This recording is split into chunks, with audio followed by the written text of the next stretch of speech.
এরকম আজকে আবারও তৃতীয় শ্রেণীর গণিত 41 পৃষ্ঠা। এখানে খালি ঘরের সংখ্যা খুঁজে বের করো। খালি ঘর আছে, এটা সংখ্যাটা খুঁজে বের করতে হবে। আপনারা অনেকে জানেন, আবার অনেকে হয়তো দেখা যাচ্ছে যে সহজে বুঝতে পারতেছে আসলে কি হবে। রেখাটা দেখেন, এই রেখার সাথে কিন্তু এই রেখার মিল আছে। এখানে 6 7, এই রেখার সাথে এই রেখার মিল আছে। 8 9, এই রেখার সাথে এই রেখার মিল আছে। 4 5, তার মানে বিষয়টা হলো এখানে এমন একটা সংখ্যা বসাতে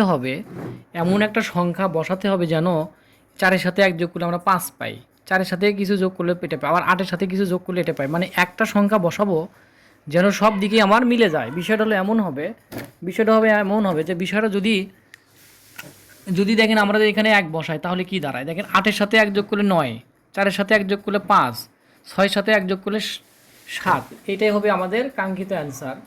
এখন নাম্বার 2-এ দেখেন, এখানে 12, এখানে 9। আমরা যদি দেখেন 12 থেকে 9 বাদ দিই তাহলে কিন্তু 12 থেকে যদি 9 বাদ দিই তাহলে কিন্তু আমার 3ই হয়। আবার খেয়াল করেন, 3-এর সাথে যদি 9 যোগ করি 12 হয়, 3-এর সাথে 9 যোগ করলে 12ই হয়। আবার এখানে খেয়াল করেন, 25 থেকে যদি 19 বাদ দিই 6 হয়, অথবা এই 6 9-এর সাথে সাথে 6 যোগ করেন 25 হয়। তাহলে এখানে কি হবে, এখানে 7, এখানে 6।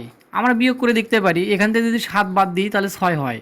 তাহলে এখানে যদি 6 লিখি তাহলে কিন্তু হয়ে যাবে। এখানে যদি 6 লিখি তাহলে হয়ে যাবে, এখানে 6 লিখলে হয়ে যাবে।